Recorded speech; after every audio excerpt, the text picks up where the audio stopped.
Qu'est-ce qui fait qu'avec le temps, on ressent moins de désir? Tu sais, au début, dans une relation, on rencontre une nouvelle personne, on se sent enflammé, on a des rapports intimes souvent, 4 fois par jour, puis whoop, à un moment donné, ça diminue et parfois ça diminue de plus en plus. Alors, je m'appelle Sylvie Collin, je suis coach relationnel. Je me spécialise surtout dans l'accompagnement des célibataires pour les aider à comprendre comment ça fonctionne en 2022 parce que ça a tellement changé qu'on manque peut-être de repères parfois. Alors, c'est difficile de s'y retrouver. Donc, avant de parler de qu'est-ce qui fait que on ressent de moins en moins de désir avec le temps, j'aimerais ça t'inviter à mon webinaire Les codes de conduite pour célibataires. Donc, je vais un petit peu justement élaborer comment agir avec les réseaux sociaux aujourd'hui, les applications de rencontres. Je vais parler aussi des styles de relations. Je vais parler aussi des aptitudes à développer pour attirer des relations saines et authentiques. Et un outil va te permettre d'entrer en relation en toute sécurité. Donc, le lien va se retrouver après, juste au-dessus de cette vidéo. Mais aujourd'hui, c'est qu'est-ce qui fait? Et là, ben, s'il y a des gens qui sont avec moi, qui regardent cette vidéo-là, en live ou en rediffusion, vous pouvez écrire dans les commentaires, selon vous, qu'est-ce qui fait qu'avec le temps, on ressent de moins en moins de désir? Ben, c'est chimique, d'une certaine façon. C'est la dopamine. La dopamine, c'est une des hormones du bonheur qu'on appelle, qui fait que c'est l'hormone qui aime anticiper un plaisir. Donc, c'est à l'idée que je vais peut-être ressentir du plaisir, c'est ça qui fait que la dopamine est activée. Alors, bonjour Carmen, merci d'être là. Donc, c'est cette recherche constante de plaisir, ben, c'est ça qui crée le désir. Mais il y a certaines personnes qui deviennent addicts à la sensation de cette dopamine-là, ce qui va faire que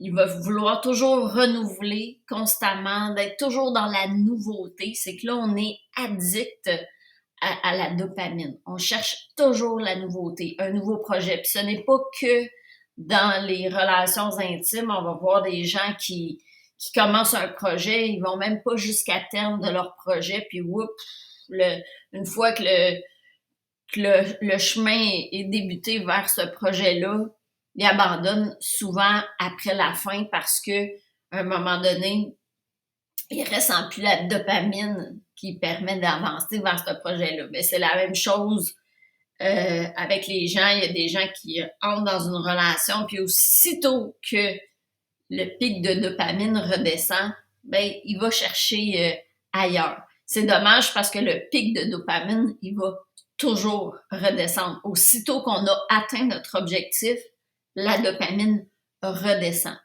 C'est des gens aussi qui vont carburer au coup de foudre. Ça leur prend un coup de foudre. Si j'ai pas les gros papillons dès le début de la relation, j'avance pas dans cette relation-là. Sauf que la personne avec qui on a un coup de foudre, on la connaît même pas, on connaît pas ses valeurs, on connaît pas ses goûts, on sait pas si on a des compatibilités, puis là, on se lance dans une relation. Ben, c'est peut-être un peu ce qui fait que justement, avec le temps, le désir, ben, il descend parce qu'il y a plus ces papillons-là qui sont éphémères de toute façon. C'est sûr qu'une façon de ne pas tomber dans l'addiction de cette dopamine-là, justement, bientôt, je lance ma 4e cohorte de ma formation qui est spécialement dédiée aux célibataires et je parle des hormones du bonheur, justement, puis comment les activer, ces hormones du bonheur-là. Donc, il y a la dopamine, il y a l'endorphine, il y a l'ocytocine et il y a la sérotonine. Ce sont ce qu'on dit être les hormones du bonheur.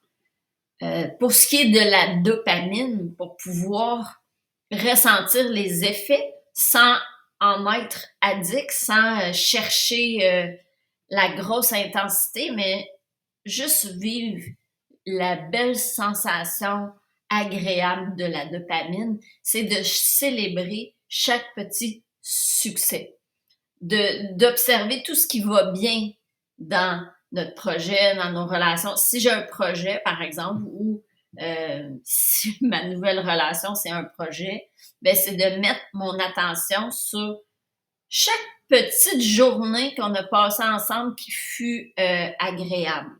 De vraiment se rappeler ces moments-là. Et quand c'est un projet, par exemple, ben on peut diviser le projet en petits paliers, puis là, on se dit, OK, j'ai atteint mon prochain palier, ça serait quoi l'autre, ça serait quoi l'autre, puis on peut faire exactement la même chose avec une nouvelle relation, tu sais, c'est quoi la première étape? C'est de faire une belle activité ensemble, où est-ce qu'on a du plaisir, parce que ceux qui ont vu ma première vidéo de la série sur l'amour, je parlais des ingrédients pour ressentir l'amour. Ben, le plaisir, c'est un des premiers ingrédients. Donc, c'est important de faire des choses qu'on a du plaisir. Donc, ça pourrait être, je célèbre le fait qu'on a trouvé des activités où est-ce qu'on a du plaisir ensemble. Ensuite, mon premier baiser. Fait que je célèbre la première fois qu'on s'est embrassé. Et ben, si on va trop vite, là, si on va juste, pourquoi on se le dit pas, là, si on va jusqu'à la fin, il faut que je choisisse mes mots sur Facebook, parce que Facebook, si je suis trop explicite dans mes mots, vont me couper. Donc, c'est pour ça que je parle toujours de rapports intimes. Alors, si on va trop rapidement à la fin, à la finalité là, de ces petits rapports intimes-là, ben, on n'active pas cette belle petite dopamine. Alors, pourquoi ne pas diviser ça en petits, en petits succès?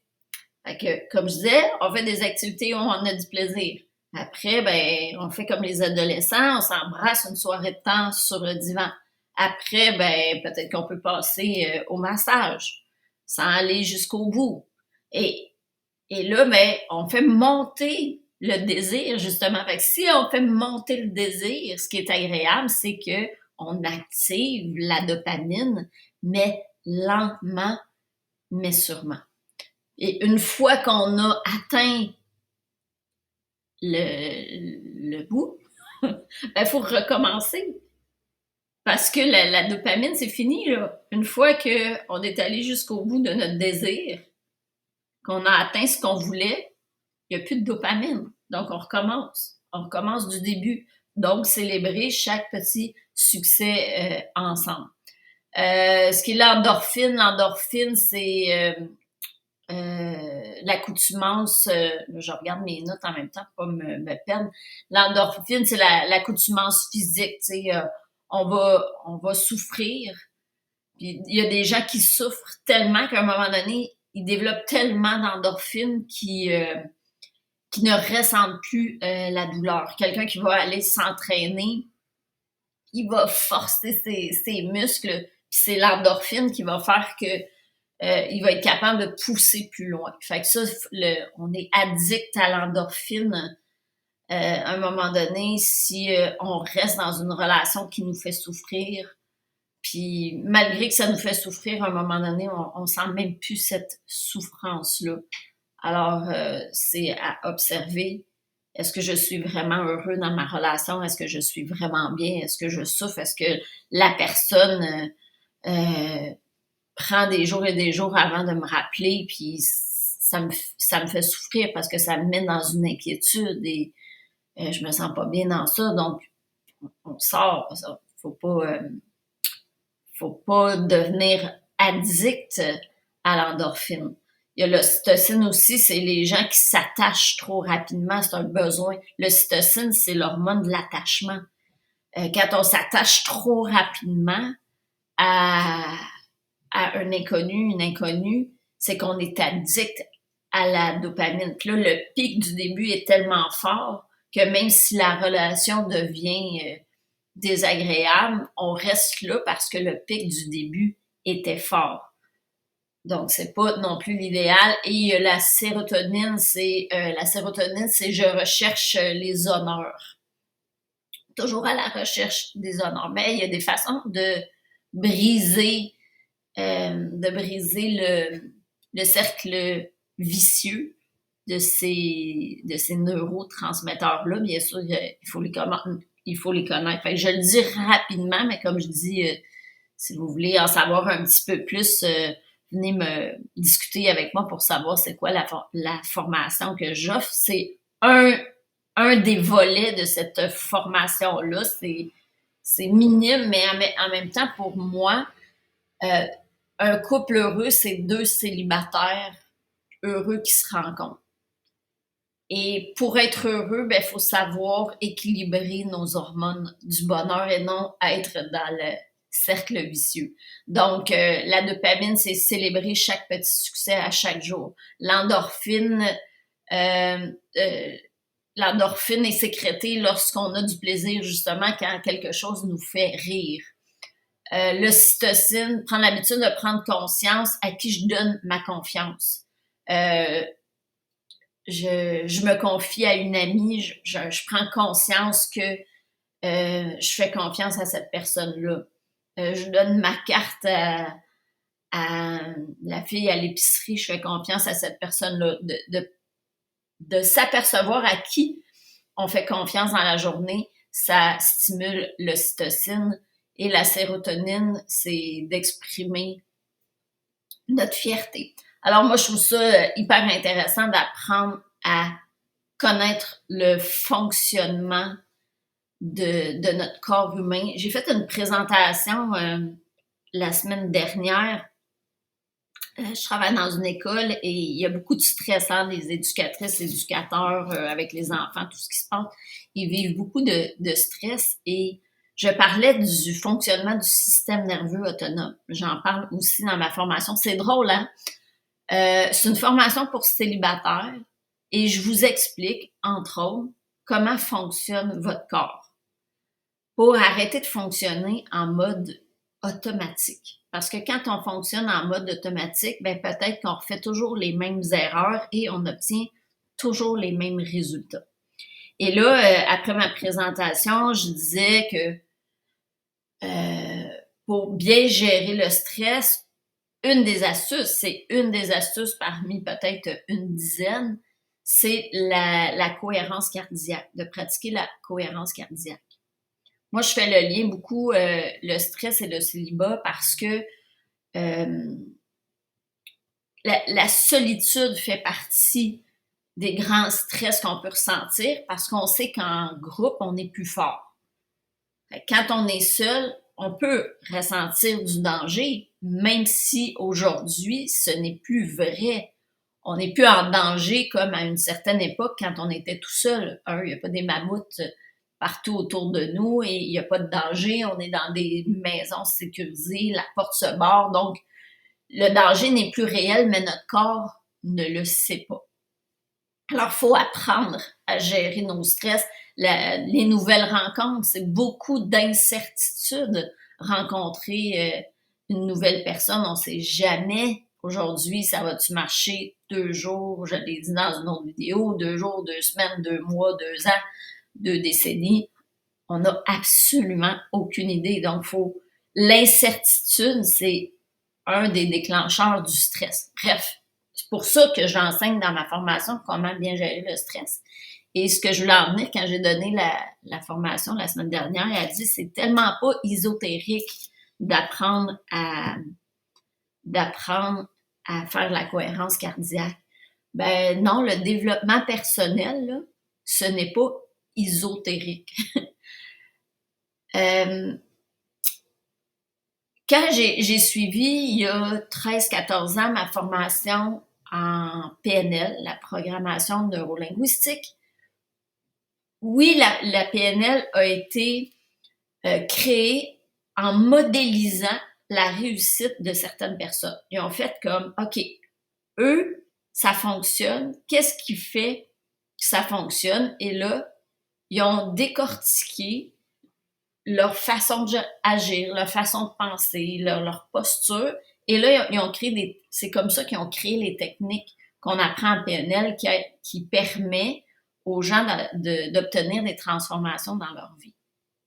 Il y a, je ne sais plus, 4 ans, je crois, que j'ai fait ma formation avec David Lefrançois en neurosciences appliquées. Et les neurosciences appliquées, c'est qu'ils ont repris beaucoup de techniques, entre autres de la PNL, et là, ils les ont testées sous IRM. Donc, ils ont mis des petits stickers sur la tête, puis ils ont regardé qu'est-ce qui se passait dans le cerveau. Puis là, il y a certaines techniques de PNL qui ont dit, bon, cette technique-là est un petit peu trop complexe pour le cerveau. Le cerveau aime ça, des chemins plutôt faciles. Donc, toutes les techniques que j'ai apprises avec David Lefrançois ont été testées sous IRM. On voit ce qui se passe dans le cerveau. Donc, il n'y a rien d'ésotérique dans le développement personnel. Et ce que j'enseigne aussi sur le système nerveux autonome, encore là, c'est pas ésotérique, c'est comment mon corps fonctionne.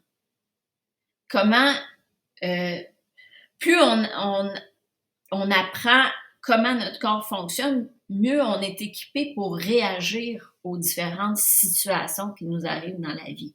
C'est ça aussi la pleine conscience. J'entends des gens dire la pleine conscience, c'est d'apprendre à arrêter le mental, puis d'être capable de méditer, de stopper mon hamster. Pour moi, c'est une des facettes de la pleine conscience, mais il y en a plein d'autres. Pour moi, être dans la pleine conscience, c'est de comprendre mes mécanismes automatiques pour arrêter de fonctionner. On ne peut pas arrêter de fonctionner de façon automatique complètement, là, parce qu'on deviendrait fou, là. Notre système nerveux, tout ça fonctionne de façon automatique pour qu'on digère, pour qu'on respire, pour que notre cœur il s'ajuste à la température extérieure. Bref.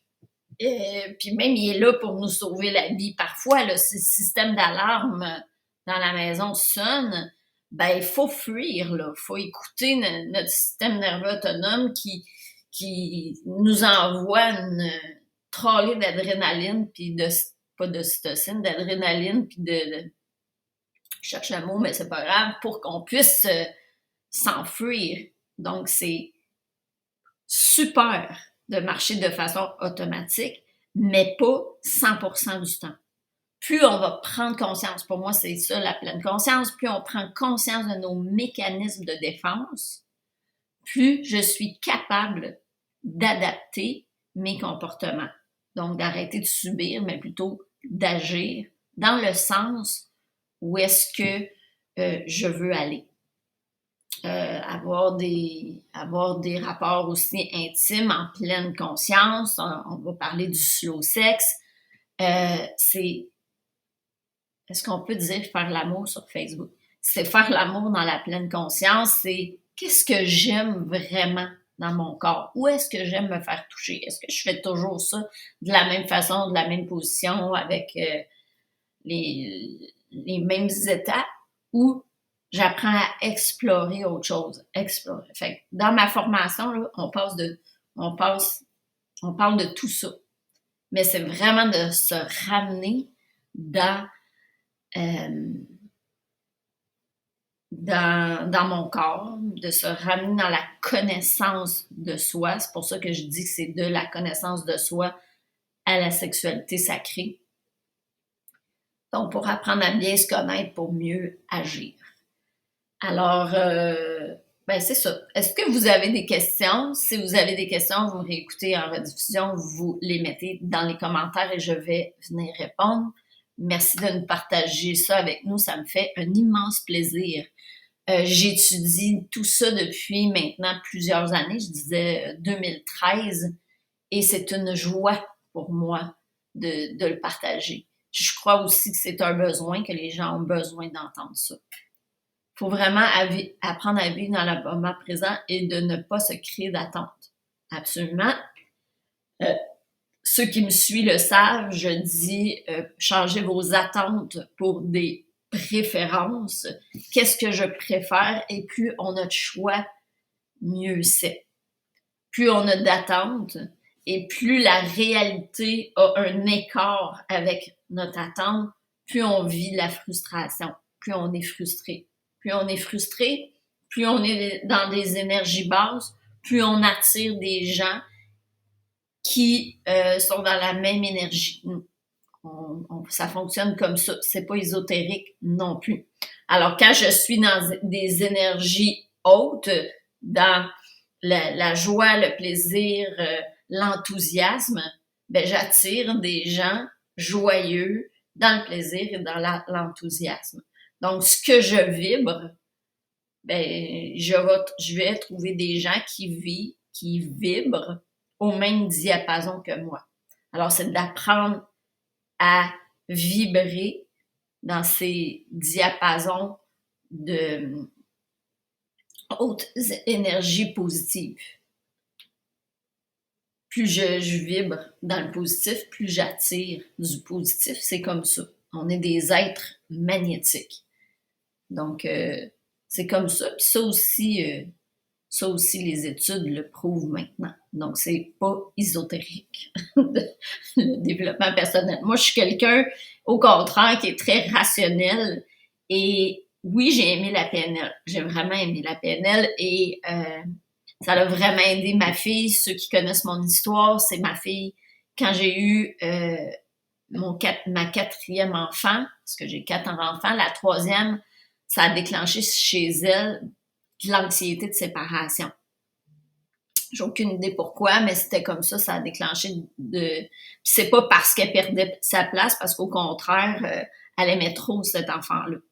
Il fallait constamment que je dise, c'est pas toi sa mère. Alors, il y a quelqu'un qui me parle, j'ai été là, voyons, je vais trouver mes mots.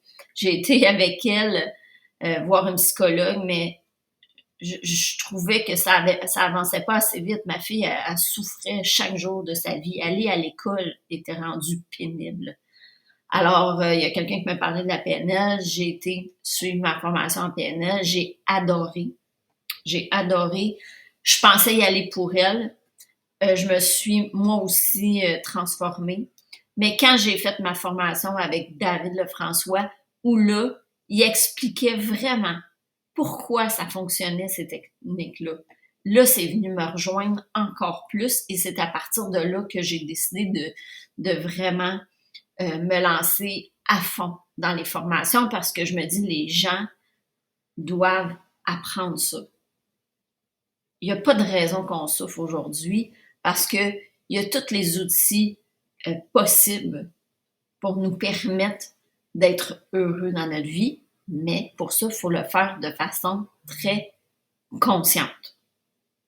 Fait que oui, le moment présent, je suis 100% d'accord avec ça. De vivre dans le passé, il faut aller le régler, le passé, par contre.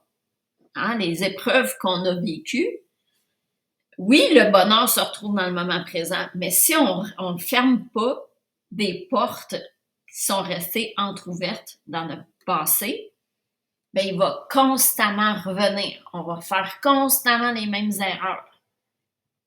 Donc, ça aussi, là, je voulais parler plus de mon webinaire que je fais jeudi, mais là, je vous parle quand même de ma formation parce que dans ce webinaire-là, de toute façon, je vais vous en parler de ma formation et la prochaine cohorte débute très bientôt, le 27 février. Et j'ai vraiment hâte. Ça fait un petit bout de temps que j'ai pris une pause à cause de toute la situation. Puis j'étais sur un terrain de camping, pas d'Internet cet été, fait que c'était difficile de partir une cohorte à ce moment-là. Et là, ben c'est ça, j'ai très, très, très hâte de recommencer avec une nouvelle gang. Donc, je vous reparle de la formation. Je disais quoi déjà? S'il y en a qui... Ah oui, régler le passé. Là, je vois le moment présent, régler le passé. Donc, si on ne veut pas régler le passé, fermer des portes qui sont restées ouvertes, déballer nos cadeaux mal emballés, ben, tant et aussi longtemps qu'on ne prend pas cette conscience-là, ben, on va revivre constamment les mêmes situations. Pourquoi? Parce qu'on va refaire constamment les mêmes actions. On va avoir toujours les mêmes comportements. On va avoir toujours les mêmes pensées. Alors, si on se comporte toujours de la même façon, ben oui, on va toujours avoir le même résultat. Donc, à un moment donné, il faut aller fermer des portes restées entrouvertes et il faut déballer les cadeaux mal emballés puis aller trouver la petite leçon derrière ça. Fait qu'on va apprendre ça, on va apprendre les neurotransmetteurs, on va apprendre avancer malgré les peurs parce que les peurs vont rester là. C'est correct d'avoir peur, faut pas, le stress, c'est correct, comme je disais tout à l'heure, d'avoir le stress. Fait qu'on va aussi apprendre à tout le système nerveux autonome, comme je vous disais. Et en fait, c'est 8 rencontres. Là, il y a plein de vidéos qui sont déjà sur le portail, justement, les 3 dernières cohortes. J'ai enregistré les formations. Mais là, ceux qui l'ont fait avec moi les autres années, sachez que je vais vous revenir sur les 8 semaines que je vais accompagner sur Zoom parce que ça va être différent des autres cohortes. Dans les 8 semaines, ça va être plus vraiment des mises en situation. Qu'est-ce que vous avez vécu? Qu'est-ce que dans la semaine? Comment on peut changer les choses? Ça va vraiment, on va y aller avec le groupe, vraiment un petit peu plus du cas par cas, de qu'est-ce qu'on vit quand on est célibataire, en plus d'avoir accès à toutes les vidéos de formation. Oui, bien sûr, je vais faire un retour là-dessus à chaque semaine sur le Zoom en direct. Mais on va aussi faire des mises en situation. Alors, voilà. Est-ce que vous aimez,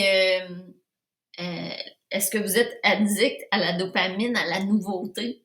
Ou est-ce que vous êtes capable de célébrer chaque petit succès qui vous arrive dans la vie et de décortiquer un objectif en petits pas, le plus petit pas possible pour célébrer chacun des petits pas. Et si vous entrez en relation, pourquoi pas avancer un petit pas à la fois pour savourer le plaisir. Alors voilà, sur ça, je vous souhaite une super belle journée et on se retrouve demain matin pour un autre live.